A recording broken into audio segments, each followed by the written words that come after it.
and welcome back to Just Another Movie Podcast with me, Joel, and Darren. And we're going to be talking about. Bring Her Back, the long-awaited follow-up to Talk to Me. Well, not a It's sequel, not a sequel, that's why I said a follow-up. Fuck. Can we cut? No, we'd run this shit. But Fuck. yes, we're talking about Bring Her Back. It was done by Danny and Michael.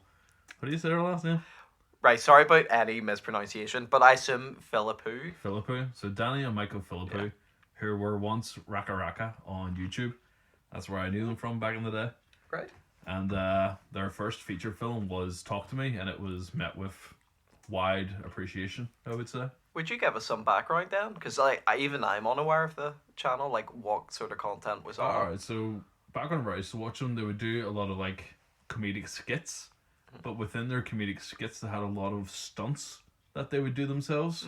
And whenever they filmed stuff, like whenever they're like pretending to punch each other and all, it always felt really heavy hitting. Like there was always great sound effects and stuff they used, and really cool visual effects and stuff. So whenever I heard they were making a film, whenever they were doing Talk to Me, I was like, fuck, this could be really cool. And it was, because if you watch Talk to Me, you see like the graphic scenes, of like the kid like smashing his head on the table and stuff. It looks so raw and shit, and it's very hard hitting. I think that comes from their days of filming on YouTube and stuff. So then it was a whole shift though, because their YouTube channel didn't have horror stuff on it then. No, it was more comedic stuff. Like, it was always a bit creepy and stuff sometimes. Like, they had this one that was like spending the day with Ronald McDonald. Oh, right. And then one of the kids decides to want to eat Hungry Jacks instead. And he like starts beating the shit out of the kid. But they had like loads of like pop culture type stuff on their channel, like Minecraft and Harry Potter, Star Wars, things like that, They would sort of recreate in ways. Yeah. So yeah, they always did have like a really good eye for filmmaking, even in the early days of their YouTube career, it seemed. Yeah. So whenever I heard they were making a film, I was like, fuck yeah. And then whenever I seen Talk to Me, I thought, this is awesome, because it was like a very new story. And the way it was shot, and the fact that they didn't use actors that were, excuse me, like well known and stuff, I thought give it a bit more nuance to it. And it was just different, but in a good way. And I would say the same for Bring Her Back. Yeah, I think that's always something I look out for each year, looking at my most anticipated films. It's always original horror is what I crave for. Even though you want to see the sequels to the horror franchises you love, original horror is always the most interesting, because this being Studio A24 connected, that's always interesting, because their catalog is full of original horror. So Yeah. that was really interesting, because again, A24 is very divisive, whereas I think the general cinema goer wouldn't sort of have the same connection with A24 as cinemaphiles, because it is a wee bit more psychological at times, and that's obviously what this can be. I mean, on the surface, like, I still think the general cinema goer will enjoy this, because it's not like I think a Midsommar, where it is really psychological, Yeah. I know because you what could mean. understand it on the surface. Yeah, it's like what you see is what you get Yeah. with it. It's not trying to hide any metaphors or anything, Yeah. really. So it's not, and if it is trying to make metaphors, it's quitty? It's pretty clear by what it's trying to say. Yeah.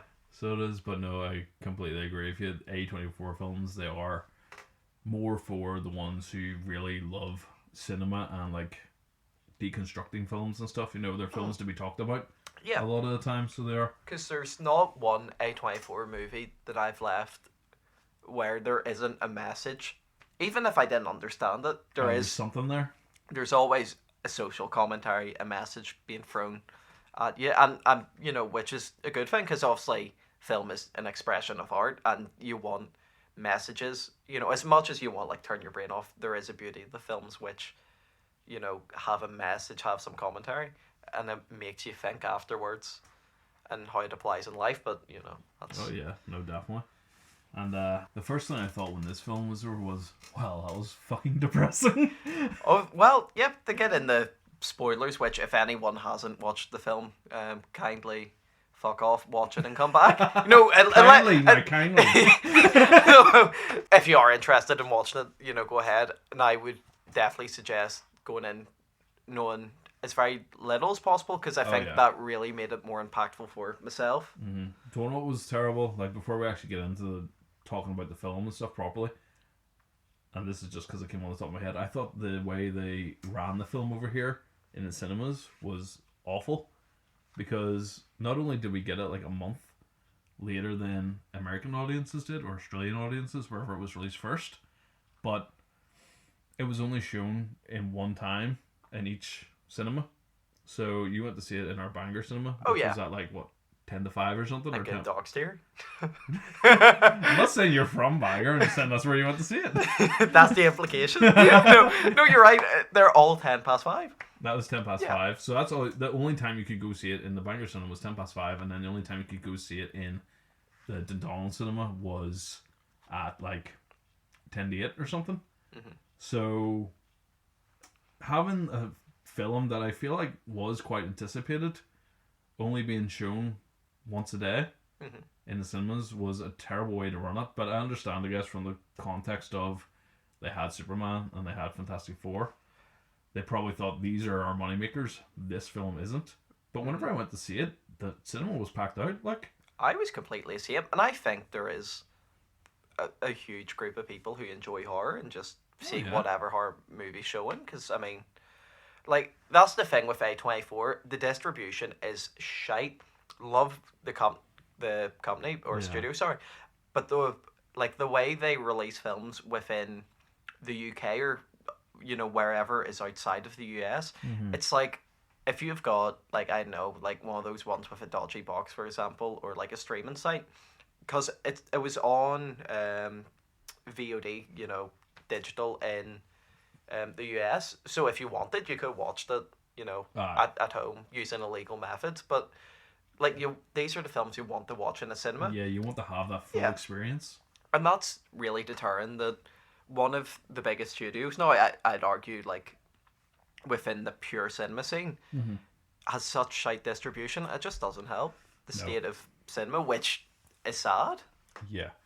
The last A24 film that came out that I believe was, like, Death of a Unicorn. I never watched it, but I did want to watch it, but then it falls into, we were talking about having, like, fatigue of certain actors. Jenna Ortega is that for me, because she's in so much, and a lot of what she's in is not great. Watch what you say. Okay. No, we got a Stan over here. I do not follow her on every social media. No, right, no, but no, I get that. Like that's the whole. We were talking in the last podcast about Pedro Pascal. Yeah, and that happens. There is fatigue, and I get that. I mean, I enjoy, like, I was excited for it because I liked when Jenna Ortega was, like, in the horror scene, obviously in Scream. And I suppose she's in X as well. Yeah, X, of course, that was fantastic. But you're looking at Wednesday, which, like, I don't think it's a great show for, writing or anything. But, like, just seeing her in that sort of role, like, I enjoy the sort of horror aspects of that. But that's why I didn't have such a problem with the film, though I did think it was slightly mid. Yeah. I sound so Gen Z, but yeah, it was mid. You are, or you're not anyway. Fuck. I don't like that label. No, too bad, it is you. Fuck. Anyway, bring her back. So yeah, like we said, it was done by Danny and Michael Patia. No, Patia? Patia? Where did you get that from? That's Anthony Patia from fucking Smosh. Jesus Christ. Philippupu. No, I am terribly sorry for the pronunciations of these names. I just referred to them as Danny and Michael. I don't think they're watching it. No, I don't think they're watching, but some people might get offended. People might giggle at a little poo-poo joke. A little poo-poo joke. Maybe some of us are immature, Some of us. We're very immature. Shit, fart, sex, dick jokes. That's us. That's our jam. Yeah, exactly. As long as it's not all mixed together. Yeah. Anyway. That's Two Girls, One Cup, but with men. Anyway, sorry, moving briskly on. Yeah. Danny and Michael. So Danny and Michael directed it. Danny wrote it with someone else. So that a writing partner, I don't know, but I think he does a really good job at writing realistic characters. And in this film, he did a good job at writing someone you fucking hate from the moment you meet them. Oh yeah, and that's before we go straight in. I just want to identify how. So you have dual directors. That sort of like I think it's died off slightly, unless I'm wrong. Yeah, But because the Coen brothers Mm-hmm. was probably the most well known yeah, co-directors, but like I don't think you see that as often now. no, you definitely don't. Not that comes to mind. Yeah. Off the top of my head, I can think of them other than the Coen brothers. Mm-hmm. Yeah, no, they started off really strong with Talk to Me. They just filmed that on their own. Obviously they had producers or something behind them. And then it was A24 came in and bought the film after it was finished. So then they bought it, produced, or not produced it, but they like distributed it and stuff. And then obviously from that, A24 sort of took them under their umbrella. So they have, and then they've come out with this. They are going to do a sequel to Talk to Me as well, from what I know. Though I assume with different characters, or Yeah, I think it's because it'd almost be like a continuation just of The Hand. yeah, There might be like a cameo of one of the characters from the original film. I just hope it's not like you see in legacy sequels. It's like let's return like so. I'm going to use this guy in what do you call that latest legacy sequel, the slasher. I know what you did last summer. Yeah, it's like so. Let's talk to the survivor of the first two. It's like a tips here, because like I feel like it's a wee bit played out now. Yeah, those like Freddie Prinze Jr. Yeah, Freddie Prinze Jr. coming in going, it's happened before. It reminds me of like the Scooby Doo meme. It's like it's a fucking talking dog. It's a talking dog. Everybody else is saying how magical it is. Yeah. But no, I like the legacy sequels can be good because like I will admit I enjoyed the Scream Oh, legacy 100%. sequel, but it was good because it took the piss out of the fact that it was the way it was done the way it should have been done with being meta about it. See, that's the thing. Scream lends itself to like trends like legacy sequels because the meta commentary. Yeah. And like when you're looking at discussions where I think it was that scene when they were in one of their houses and they were discussing about rules of legacy sequels and all. Like that's what is enjoyable about that franchise is taking the piss out of the norms of what the current state of horror is. And like that was what was interesting. It was like with the new one, it was during obviously when A24 was up and coming. So it's like, what's your favorite scary movies? The Jen Ortega's character is like the Babadook, so it's not like Hereditary. it's not like a slasher. It's more of like a Psychological. yeah. Yeah. No. But that is, I think it's the way people who are really into cinema these days almost feel like slashers are beneath them and stuff. I find anyway, some people, you talk to them, not you, you're alright for being younger. But there's a lot of ones that are like, oh, they're almost snobby about it. Their cinema, like, interest. And that's when, like, I feel like there's two types of cinephiles. There's, like, the open-minded one who, like, doesn't, judge you for, what you like. I don't mean that, like, in general, because, like, of course you have an opinion on, whatever. Mm-hmm. But, like, they don't look back at slashers as, like, oh, that's so fucking, they're all the same, sex, let's kill everyone who's not a virgin, and like all those trends, whereas like, and like they understand the fun and appeal of it, whereas the other one's like, let's gatekeep ours, like slashers fucking suck. It's like, it's like, no, can unless you have like a full-on commentary about how our social economic system is working right now, yeah. it means nothing. You're like, oh, fuck yourself.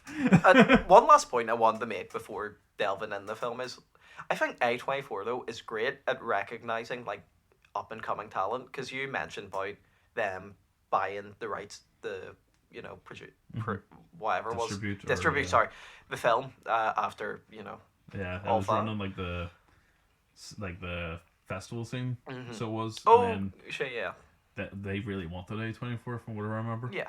So whenever they got the calls and A24 wanted, they're like, fuck yeah, you Yeah. know?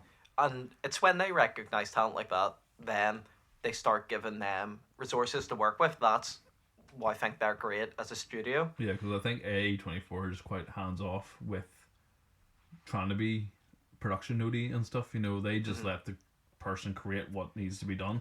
Yeah. and then throw it out there. But that's the buzzword create, because like when you look at A24, there's just a bunch of creativity. Whereas if you look at, I know Paramount and whoever else, it's Yeah. all just the blockbusters feel a bit bland, generic. Whereas everything here just feels like it was created by a unique talent. Someone Yeah. poured their heart and soul and their own way of filmmaking into it. And again, this is like what makes Bring Her Back and Talk to Me feel like so different to other horror. Yeah. It's like they really put their unique style into it. You can actually see their voice in it and what they're trying to do, and they're not just conforming to what's easy, I guess. They're trying to do something new. And again, before we get any further, spoilers. So Or fuck off. you better go. But so I think this film did a really good job of like taking a new perspective of possession in a way. And it was like, it was a weird thing as well, because I went into this blind. The only thing I knew about it was there was some form of possession, because again it was released in America and stuff way before it was released over here. I had to keep scrolling past all my favorite creators on TikTok and stuff. Yeah. Because they're like, bring her back out. No, Yeah. I don't want to hear it. Don't want to hear anything. I wanted to go on blind, not hear anything. So going into it, you're like, where's this film going to go with this whole thing? But it opens in a scene that makes you feel like, oh, because it's like this opening of a ritual happening. Yeah. Which I thought was sick. And the way it was done was like a VHS camera style. So it was, and you just like see as if somebody's being taken over by something, somebody's being hung. It's in a really dirty, dingy fucking dungeon looking area. Yeah. I thought that was sick. And then it goes to just showing you like one of our main characters at the bus stop trying to talk to someone and being shunned. Going back, I had the same contextual knowledge as you, pretty much, just like blind, but I knew some sort of possession because Bring Her Back, just the title is quite telling. Yeah. And I also like had an inkling of like there is going to be a wee bit of gore. Like I didn't know on what extent, but I knew to expect something. But it still surprised me what was shown, which I thought was great. Yeah. But I thought the intro, as you said, was superb with the possession, and it really built tension early on. Though my one slight issue with the film was I think it was a slow starter. Getting into it, I know you needed to get the context of obviously the father dying and getting to the point where they're in Sally Hawkins' home. Yes. But I just thought it was a slow starter. It was a slow starter, but at the same time, like, it did get into it quite quickly to the point where they were at her house. Because you see this opening, and then there's this whole, like, small conversation at the bus stop and stuff and going home, and then the dad's dead. And then they're being taken to Sally Hawkins' house. So they are, and from the moment they walk into her house, she's a fucking weirdo. Like, you don't get any point in that film where you're like, oh no, she might be quite a nice woman or whatever. From the moment you meet her, you're like, she's fucked up. Yeah. There's something wrong with this woman. And I felt like they could have used some time to make us feel like, no, she's okay. But at no point did I feel that way. Yeah, because you never felt safe around the character. No. And they could have, like, eased her in as sort of, she's nice and friendly. But then you start unraveling, then the tension starts going up. But I suppose the one thing with her being awkward from the start is there's always that lingering tension. Oh, yeah. Even when she's doing nothing, out of the ordinary. It was only after the film I noticed, like, the whole way felt I had this pit in, like, my chest of, like, she's going to do something bad. Yeah. And it was only once the movie was over, I was like, I didn't even realize that was there, but I knew I felt so uneasy watching the whole film just because you're like, what is she going to do here? Like, because as well from, like, Talk to Me, like, it took the gore and the violence to high levels out of the blue. And I was like, and they did the same here as well with certain scenes. So you're always almost on edge waiting for something like that to happen. I think one of the things as well is if someone asks you, is it a scary movie? You'd say no. But if someone asks you, is it a terrifying movie? Yes. And why I mean terrifying is because you're always like, there's always an unnerving atmosphere. Yeah. And as we touched on, obviously, the tension, you always feel like Sally Hawkins is going to do something absolutely mental. Mm-hmm. And you you always know something's around the corner, and that's why it feels terrifying. Like, you're not, it's not silly jump scares, like, ah. Yeah. It's always like, something's. It's tension Yeah. building, so it is. Mhm. Because we're introduced to our main characters, who's Andy and her name's written down here, Piper. And Piper is partially blind. Mhm. Yeah, sorry, I was burping there. So she's partially blind, so you're already getting this sense of like, if you put your like feet in her shoes, she is going into this literally blind, like this new house, and whenever your woman's talking to her, no, she's very what's the word I'm looking for? She babies her a bit and stuff, but she's still like swearing and stuff at her, thinking it's jokes. But she's very dismissive of the older brother who's about to turn 18. Yeah. She doesn't want him there. Mm-hmm. So it's just when he's in her way of what she has planned, and you know this from the start just by her body language and stuff. And I thought Sally Hawkins did a great job playing this character, because at no point did you feel at ease with her. I feel like Sally Hawkins is the obvious MVP of the film. Yeah. I will admit, though, having Nora Song as the actress for Sora Wong. Sora Wong. Fuck. Nora Song. You know what? Why I was thinking that? Because I was thinking my favorite like A24 film is Past Lives, and the director is Celine Song, Right, okay. and she's bringing out that Materialists Right. film. So that's in the back of my head, because like I'm buzzing for it, but like the reviews are slightly shit. And Oh, really? sorry. Well, I say shit, but mid. Mm-hmm. But anyway, so I'm not going to say her name again for that reason, because like I go fuck it up again. Piper. That's the character's name. But the actress playing Piper, I thought it really made the performance great.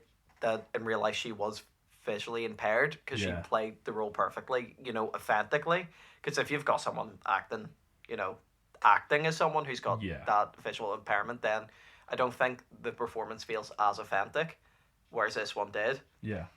And seeing how the story used that plot point of the blindness was so good, because you're looking at the scenes where she's what do you call her, Sally Hawkins is like being pretended getting like beat the fuck out of, for example, or that she smacked Piper and she was laying on it was Yeah, see that whole scene, like this is jumping ahead in the stories a bit, but that whole scene, there's a scene where Sally Hawkins uses the brother's body spray on her, and then like from that moment, and because of what we've seen so far in the film, you're like, what is she about to do?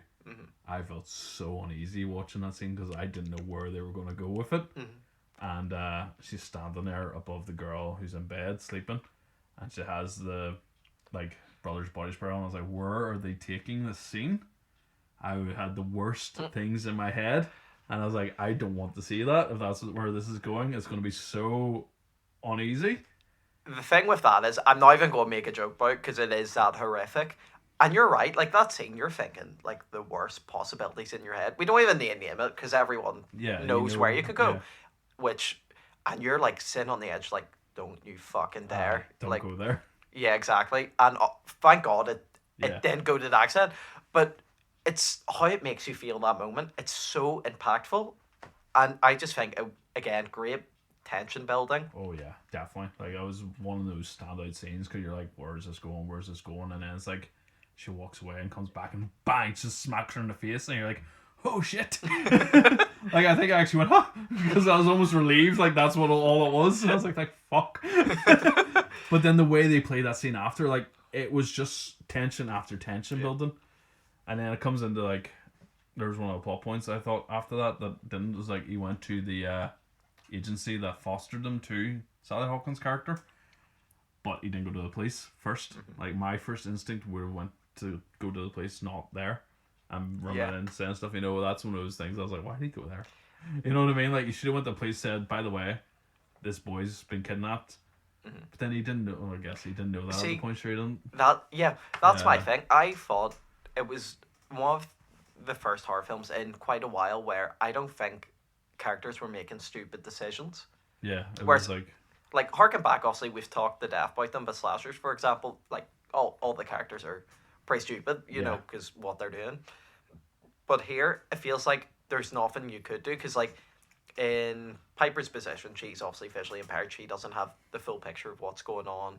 You've got Sally Hawkins, who's just pretty much, manipulating her. Like, yeah. Then you've obviously got Andy, who is such in a helpless position, because they harked on, going back, his issues as a child, which we found out he hit his sister. So the way they use that as well, they make him like unreliable. The people listening to what he's saying, it made it such a frustrating but effective watch. Yeah. And then there's like, we haven't really spoke too much about the plot. We spoke about instances of it, but basically Andy and Piper are step brother and sister. The mum is dead. We don't really know much about the mum's death or anything. And when we see the father die, he is not hung like a horse. No, Quite he the opposite. But they find him dead in the shower, and then they're fostered to Sally Hawkins. Mm-hmm. She has another boy there who we haven't spoken about yet. His name is Ollie, and he's selectively mute apparently, according to Sally Hawkins' character. And the first time you meet this boy, he's standing in a drained pool, trying to murder a cat. No, I thought he was just holding the cat. I didn't know he was trying to. No, he was trying to murder it. He was like properly fucking like. Oh, ringing right, it, right. so he was. I suppose. Yeah. Yeah, and the thing was, like, from you first saw him, it made an emphasis on the mark under his eye, which Yeah. we'd seen before, and I thought it was sort That's of, something we've seen in the video from the Yeah. ritual stuff. and it was an interesting mystery, like, working out right, so that's what that means. So something to do with that, yeah. And the more it unraveled, like, the more intrigued you got. I just think it was a great storytelling device. Yeah, it was. So then this boy like just gets locked in his room. He's not allowed out of his room. And then Sally Hawkins' character is basically trying to make out that Andy is going through a mental spiral, when realistically, yeah, he's grieving for his dad and going through the emotions you would feel with that, but she's just heightening everything, and then she's pissing in a fucking container and throwing it on his trousers while he's sleeping, making it out as if he's pissing the bed and stuff. I think the funniest one is as well was like the one after he's drinking and he's like, he's got that facial reaction of like, not again. It's like, it's, you get like anxiety when you're hungover. It's just like, oh, for fuck's sake. And he's walking with his clothes. He's like, he's wanted no one to be in the washroom, and he just like awfully bumps into both of them. Yeah. I And was then like, that also comes into a scene after that, because Sally Hawkins takes Piper out to go shopping or something, and you can hear in the dialogue she's saying, "Oh, I think your brother's not well. We'll talk about it in the car." Mm-hmm. So we don't actually know what she's talking to Piper about or what she's trying to feed her, you know. And then that's where we get one of the more interesting scenes in the film as well, where the gore sort of comes into it. Before the gore, I will mention one of the most uncomfortable scenes. I think this was before it happened, was the funeral scene. Oh yes. And I think the whole, like, obviously we found out it was part of the ritual then, because you had to get the hair Yeah. and stuff. But that whole But scene, what she when, done to him wasn't part of the ritual. oh yeah, that was Yeah. traumatic, when he obviously had to kiss his abuser on the forehead. Mm-hmm. Then obviously she went in and Kissed him on the lips. literally was being a necrophiliac. You know. But yeah, it's like, it's so uncomfortable. Even though you didn't know that he abused Andy by then, it was still an uncomfortable watch, because like you're sort of like processing and like grieving. It's like he wasn't comfortable with it, but she was Yeah. forcing him. She kept saying, it's like, what'd she say? I can't remember what she said. She said something to try and irk him to keep doing it. It's like a custom or something, Aye. like that. Yeah. And it was just like, right, and that's, I think, when it clicked just how manipulative she would be. She was saying like, kiss him, and so he kissed him on the forehead, Kiss and then she's him. like, on the lips. It And I was remi- like, oh. It reminds me, if you've ever seen Moist Critical, but he's got a clip where it's like, kiss him, he's pulling his cock out. No, but anyway, sorry, that was a weird tangent. But yeah, it's because like at the start you knew something was wrong with Sally Hawkins, but that's when like it clicked as like she Yeah. is fucking And downright then the weird. scene after that, as well, again, before we go to the scene I was originally talking about, they have like this big blowout where they're getting drunk and stuff. Oh, But then yeah. she's feeding the young girl drink, and he's trying to be responsible, saying, right, only one. But then as the night goes on, obviously, she's just fucking drinking a load. Out of curiosity though, like if you are like, that age, like as a child, you want to drink as much as possible, even though like it tastes shite. Like I remember like my first like drinking experience is like it didn't taste nice, but like You're still gonna drink it. exactly. And like It was forbidden fruit. You're like, 10 minutes later, you're like doing karaoke to Sweet Caroline or something stupid. or it's like fucking karaoke the basket case. Aye, so it was after all that there, and then they fuck off and leave Andy alone in the house with Ollie, who's locked in his room, and it's to stay locked in his room. But he's like, he obviously thinks no, that's not on. Yeah. So he lets him out. I thought something interesting about that was we saw earlier what he done opening the lock when he found the father dead was using a knife to Yes. unlock it, and that was consistent.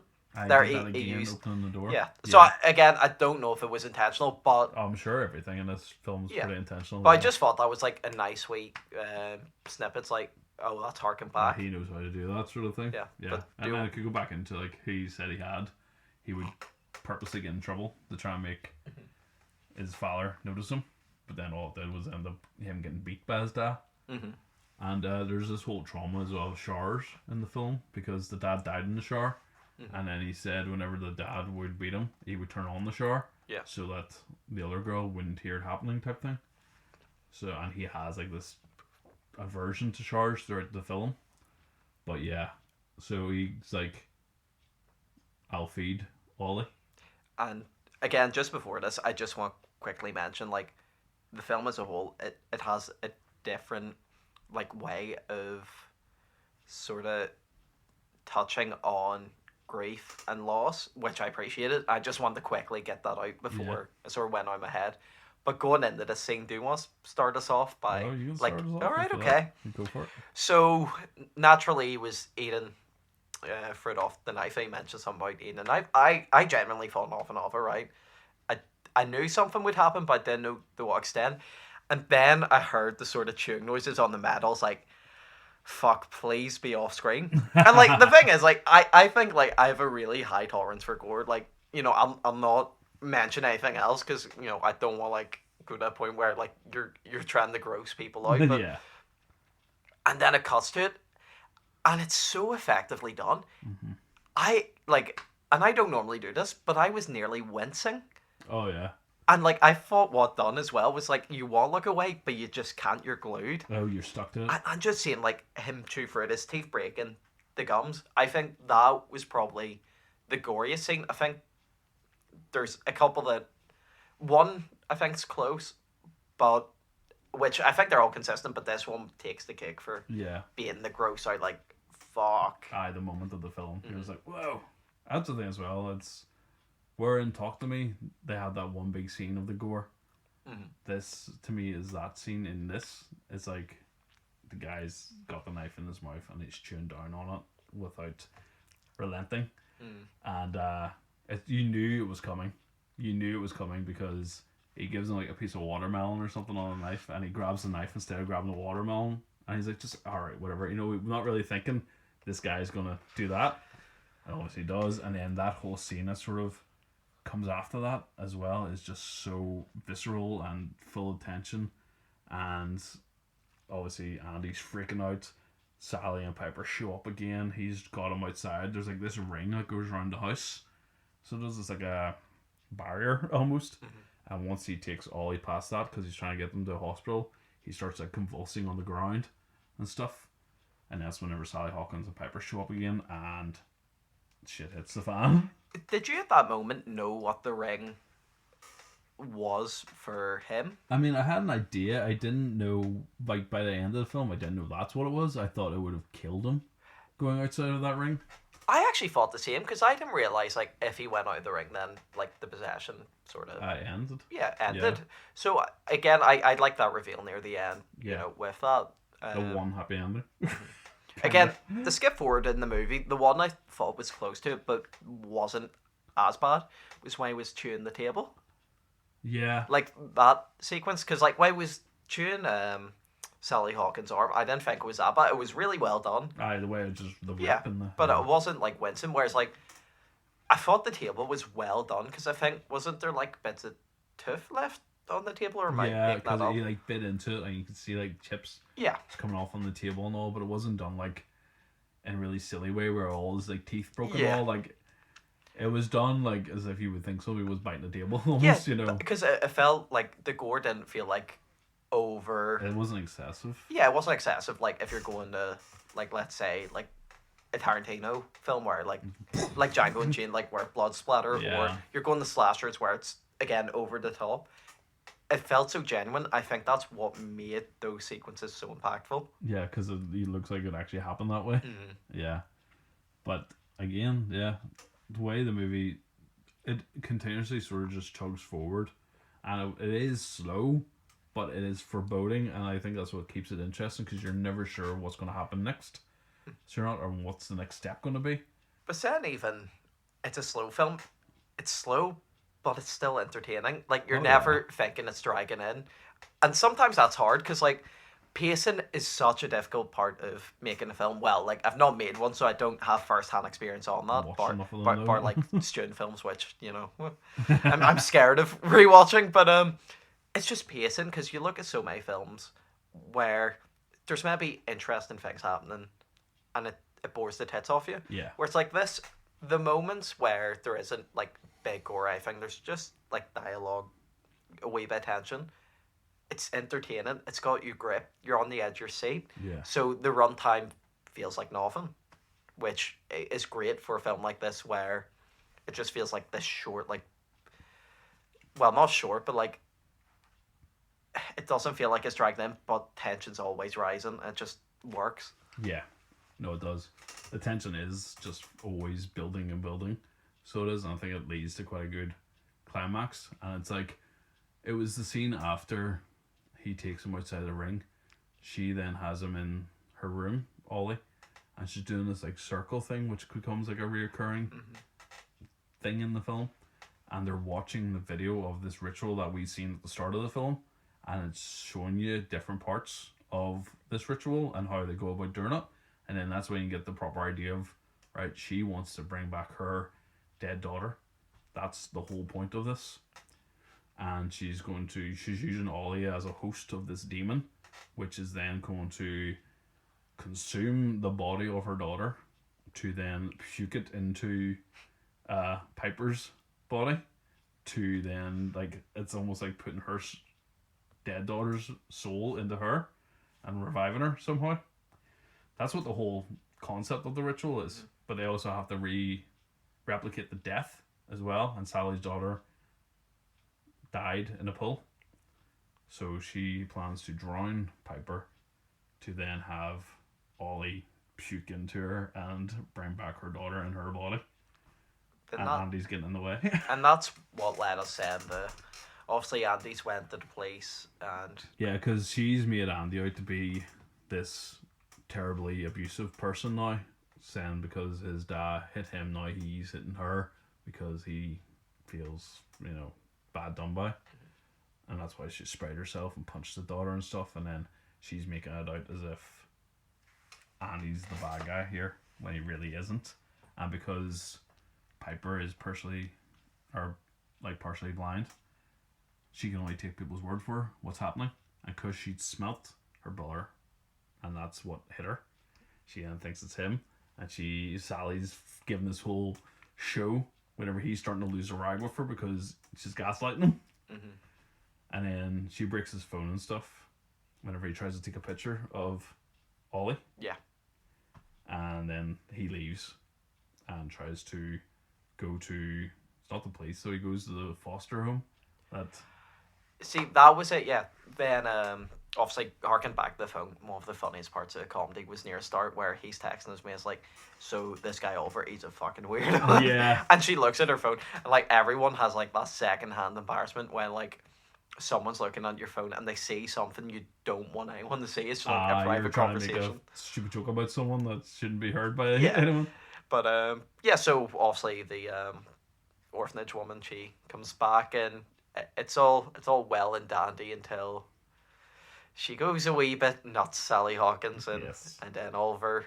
She could have got away with it too, because Mm, so Andy and your woman from the foster home go back to her house, and Sally Hawkins knows this that it's coming, so she gets the whole place cleaned up as if nothing's happened, and at this point her arm's been bitten and all by Ollie, and he's out consuming the dead body of her daughter at this point, which is out in the freezer in the fucking back garden, and Andy gets out of the car, finds Ollie eating the daughter, runs into the house.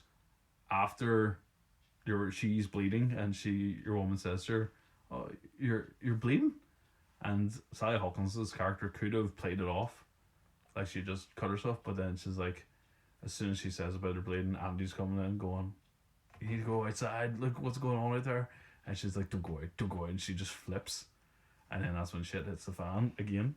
yeah, and again, it was an impactful moment because the whole time you were wanting Andy to succeed. Oh yeah, you Like, want convey that to this. like, come on, she needs But to I see this. I actually thought it was a dangerous plan because like I was actually expecting Ollie to kill the woman there. Oh That, yeah. yeah, that was my first impression. Obviously, the way it I went. thought Sally was gonna kill her, like, so I did. But anyway, we get the scene and Sally, obviously out of nowhere, drives the car and runs over them both. Your counselor woman's dead, and the emotional gut punch was Andy gets fucking offed. And seeing obviously Piper, you know, go in the bathroom feeling that it's Andy, Oh, I later and on. that is probably I think the most emotional sequence or scene. That's the same thing she'd done with her dad as well, Yeah. who she thought was Yeah. a great person. And this is worse because she like is living with the fact that their last time together was a wee bit toxic, and she took the other side when Whenever really he was the one, because you can hear her saying sorry and all about it. Mhm. But you see, whenever, like, the way Andy dies is he's always been knocked down by Sally Hawkins' character as well as your other woman, but then she drowns him. Mhm. I thought she was gonna like cut her losses and put the soul of her dead daughter into Andy at that point. Mm. So I did, because the fact that she drowned him, because he's like lying face down in the puddle, and she pushes his head down so they can't breathe, and then that's him. Mhm. So it is. And again, harking back, I think one of the things that worked the most in the film was the dynamic between Andy and Piper. Like seeing like the little aspects of their dynamic with obviously the code word Grapefruit. grapefruit. It's like you feel their relationship then like through that, and like that's why it hits so hard whenever she says grapefruit after finding the dead body. I It's like know. ah. And then you're like, she needs to escape. Yeah. And she's partially blind, and then she just gets, like, Sally does end up getting her into the pool, and because she's clawing at her and stuff, and she yells out, "Mom," Sally realizes then what she's doing and what she's putting the girl through, and thinks she has a mental break there, going, can't kill another girl type thing, or, can't let another girl die or whatever. Bit late, like, but, it is the way it's shot and the way it's done is very emotionally hitting, and it works really well. And then she's trying to run away from Sally Hawkins, and the other guy, Ollie, he's sitting there with a full belly of the other daughter who was dead, wanting to spew it into someone. Yeah. What did you think of the ending? Obviously, again, just to conclude what happened in the story then, they both, escape. Ollie gets found by police, says his name's Ollie, then whatever his surname is, and Piper she was hitching a ride. She's hitching a ride, basically, yeah. And then all the police show up at Laura's house, and she's lying in the pool with the corpse of her dead daughter. That scene, I thought was the way that scene was shot. I thought it was awesome. I thought it was fantastic, and like I really want her to suffer and like really like have a painful death. Obviously, that's never gonna happen. Yeah. But I think the way we shot it worked. It's cinematic and yeah, it was beautiful. it was. It was one of those art house film moments. Yeah, it was. It was like, I see, not even like I tried to just get lost in films and don't try to think about like the whole complicated thing that goes into making films, but that scene I was like, oh, that's really well shot. It was like I'm watching an A24 production. Yeah, this is great. Yeah. But no, I did like the ending. So that I was sad that Andy died, but I felt like that needed to be there just for where it went. No, but like if you're sad about death, then the character made a big impact. Obviously, there's going to be like deaths you're sad Because you're about that rooting are for shite. him the whole way throughout the film, and then the fact that he was just taken out like that, you're like, oh, and then you're like, shit, what's the other girl? What's Piper gonna do now? You know, because there's still another fucking 20 minutes of film there. But no, I thought it ended quite well. Like the only people that had a happy ending at the end of the day was Ollie, who had the demon exposed or expelled from him. But then he's still like disfigured and probably has a lot of trauma there that would follow him in life. Sally's obviously going to prison, and then Piper just has to deal with the death of both her fucking dad and her brother. So as you can tell, it's a light-hearted film. Oh yeah, family fun. Oh fuck, it's great. No, with Ollie as well though, he has to live with the fact that like he's got no teeth now. Yeah, It's- well, it it's has come some, but You know, they're all gonna be fake teeth. You know, he should do like you know the way famous people like put gold teeth in. Just have like a set of gold Just teeth. like grills. But no, I did really enjoy it. But again, like I said before we started this podcast, I think it's a film where if you try to pick holes in it, you'll find many. But if you just take it for what it is, you can enjoy it. And I think they are still building their craft of filmmaking. So I give them that benefit of the doubt as well. With certain writing choices or stuff like that, you know.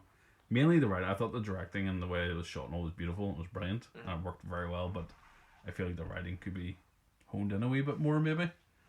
Coming from someone who doesn't write films, but, Yeah. you know, I do feel like there is a couple of wee plot holes there, but then maybe that's just me trying to think too logically. Yeah. Whereas it's more natural to make those sort of mistakes and stuff.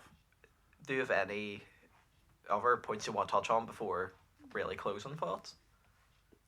Not that I can remember. Because I have any. Because I have nothing I need to touch on, but No. because I obviously didn't want to rush anyone. I'm but- excited just to see where these guys go next, because this film was very different from Talk to Me, which was good.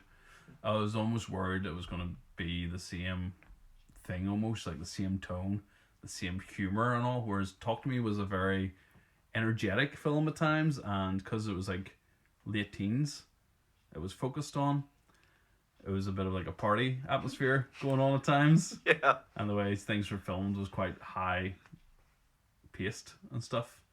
And I love the way they done like the spiritual side of stuff and all, and the supernatural stuff.